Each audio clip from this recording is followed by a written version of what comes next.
Hello, Chandler. My name's Terry Roe. I'm a city councilman here in Chandler.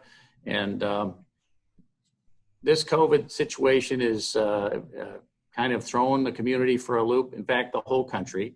But what we do know is that people in the community have stepped up to help each other throughout this whole pandemic. So over the past 6 weeks, we've seen the needs of our residents evolve, and and organizations who ordinarily helped people are continuing to provide unmatched support to those in need. So today, I'm joined by Jan Terhune. She's the executive director for Matthews Crossing, and Matthews Crossing has been around since 2001, doing a great job for Chandler. And they've given out 20 million pounds of food to neighbors in need. And their organization provides help for people with hunger issues and emergency food box distributions throughout the community. So Jan, welcome. And we're gonna just have a short conversation about what's happening with Matthews Crossing. Is that okay? All right. Okay, very good.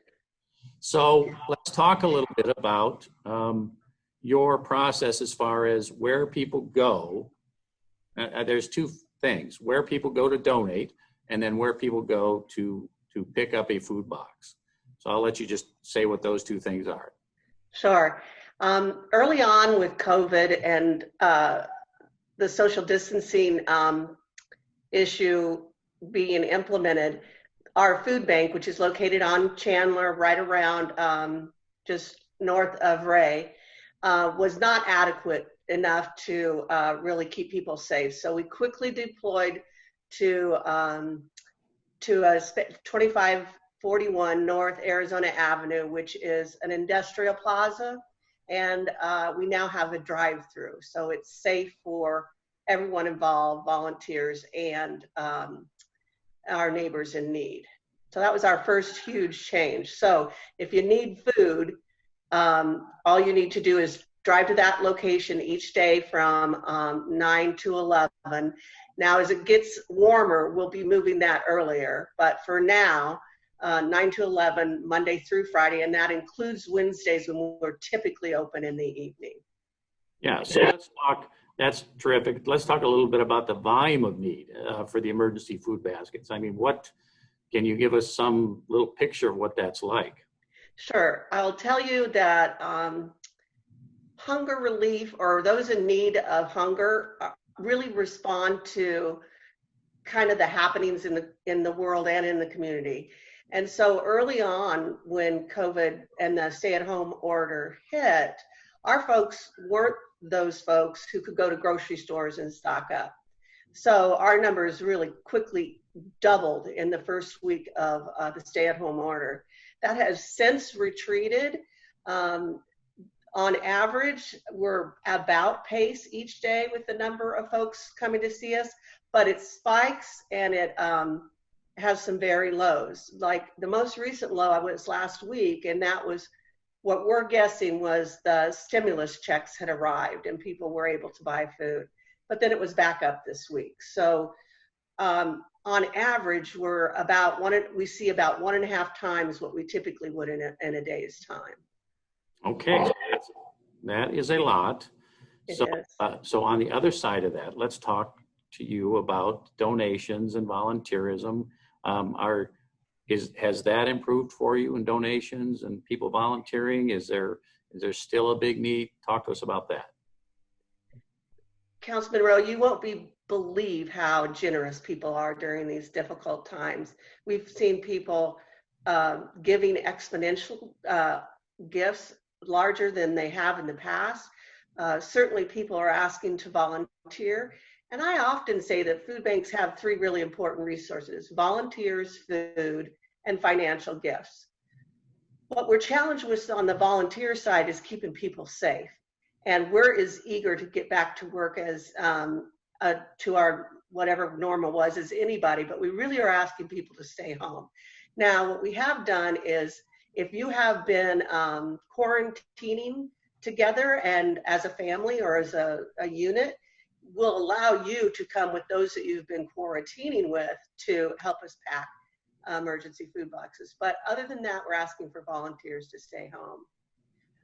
On the financial horizon, people have been very generous, and we're putting as much of that investment into food because we don't know what's going to happen on the other side of this. So the easiest way to do that, obviously, is to go to our website at matthewscrossing.org. So that's how you can help us out. So that was leading into this next question, was what can residents who want to help do to contribute? And that, I mean, what is most important? Is it a check? Is it actual food items, canned? What's the best way for people to contribute, and how do they do that? Right. Well, financial gifts, absolutely. Go to the website. On the food contribution, I'd ask you to go to the website again because it allows you to connect with our staff person in charge of getting food. But I will tell you, the things that are going to be most needed items are going to be canned meat, cereal, and peanut butter.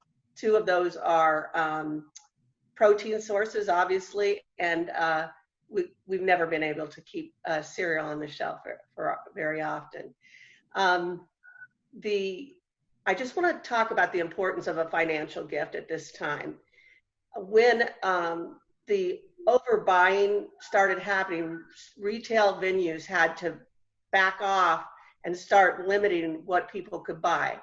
We at Matthews Crossing Food Bank used to be able to purchase bulk in, applesauce cups or oatmeal or those kinds of things. Well, grocery stores simply aren't allowing that. And so what we've been forced to do from the food acquisition side of things is to buy in bulk. Now, there are three things that you're challenged with. One is getting it picked up, but we have just recently acquired a box truck, so we got that solved. You need space for pallets of food, right? And we've just recently did a remodel, so we solved that. But the third is writing a check is a large cash outlay for pallets of food. And itty bitty food banks like ours and those who are even smaller are going to find it very difficult to get their hands on quantities of food unless they do bulk buying. So that's really why the importance of financial gifts at this time. Okay, so now let's talk a little bit about people that are finding themselves in need, perhaps for the first time. So what advice would you give people that are saying, look, I've never done this before, and a food box, boy, I could use one. What advice would you give those people? Well, we're making it easier on you than it would be in normal times, because in normal times you can get an emergency food box from Matthews Crossing Food Bank once a month. And if you were new, you would have to show a valid photo ID.